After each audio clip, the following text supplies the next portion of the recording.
Stone would have been celebrating another birthday if he'd lived to be older than 19 today. But he didn't. And now April's gone. This must be the real God. As opposed to us, you know, the medical ones, slapping us back to reality, showing us how wrong we were. Wrong about what? Wrong about encouraging her. Trying to give her hope in a future that she never had. Well, we're trying to be optimistic. But when does that turn into full-fledged denial? April had end-stage AIDS. She was dying from the second that we met her. I don't know how we can stand here and act surprised that she's gone. April died from complications caused by AIDS. Once the blood vessel ruptured, there was no way to control it because of the Kaposi sarcoma. Unfortunately, when the disease progresses this far, there's very little we can do about it. Is he asleep? Robin? He dead? He's dead. Don't you ever get tired of that? And you're always so kind and so level when you have to break the bad news and give all the awful details. I mean, how many times have you actually given that speech since the AIDS crisis started? We tried this medicine, we tried that one, but in the end, it doesn't matter. Because the truth is, AIDS kills people.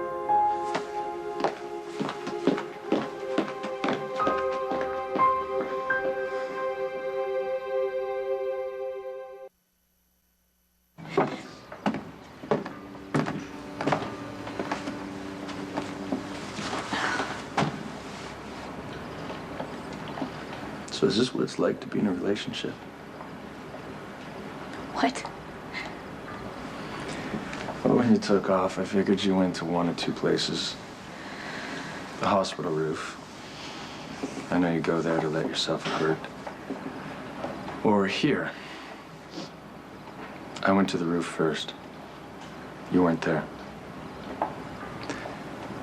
Then I remembered you brought me out of here the day that I was exposed to AIDS. Took me to look past the water at the horizon.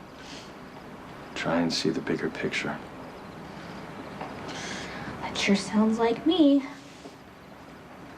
Full of unsolicited advice and positive aphorisms. You know, why don't you just tell me to shut up? That no perspective is gonna change the truth, that AIDS kills millions and millions of people every day, and there is still no cure. I mean, maybe it's not even possible. You don't believe that? You can throw more money at it, you can develop new drugs. The drugs are working, but no one knows how well, really, or for how long.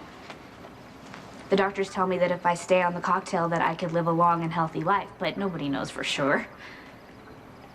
The only thing that's for sure is that if and when the drugs stop working, that AIDS is going to ravage my body and kill me, just like it killed Stone and just like it killed April. Thanks for the escort. I think I can take it from here. Are you not going to invite me in? I don't really feel like having company right now. Oh, we're past company. Fine, come in. You can watch me unpack. Unpack? You're not moving? Well, it's not like April needs the apartment anymore. Well, no, but I thought you promised Laney and Kelly.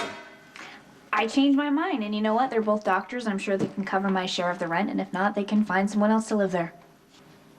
What happened to you not wanting to live alone? I am alone. I've been alone since the day Stone died, and I will be alone until the day that I finally die of AIDS. You don't get to give up. Okay, I'm not gonna let you. I don't know where this defeatist attitude came from, but it's unacceptable. Gee, sorry I'm not cheerful enough for you. Look, I don't need you to dance to Jake, but you've conditioned me to expect a certain something from you. Positive reinforcement, optimism in the face of adversity. Look, when I was exposed to HIV in the operating room, you were right there for me, pushing me to get immediate treatment, quoting statistics, endorsing other protocol. assuring me that I was going to be okay. Because your chances are excellent. My case is a little bit different. I have HIV, and yes, thanks to the cocktail, my viral load is 0. But this disease is still inside of me. It's like a time bomb waiting to go off. I have tried not to dwell on it. I've tried not to be fatalistic, but maybe I'm just in denial. Maybe I just can't face the truth. You want truth? April died. That doesn't mean you will. We can't assume that. And it's arrogant to think that we can, just like it was arrogant of us to paint all these pretty pictures for April of a life that she never had any chance of experiencing. I mean, her defenses were already up. She had accepted the fact that she was gonna die, and then you and I came along spinning all this nonsense about the future and her April's happiness. life. We gave her 2 more weeks and she would have never had. Now that's gotta count for something. Look, time is the most precious commodity we have, and I've learned that from you. You could live with HIV for the next 30 years, walk out of this apartment and get hit by a bus. Or if you still live in Port Charles, stray bullets. None of us know how much time we have left, but the only thing we can do is make the most of it. And that's what I plan on doing with you, so you can be as mad and angry as you feel you need to be. But I am not going to let you give up. I'm not going away. You picked a lousy time to start being wonderful.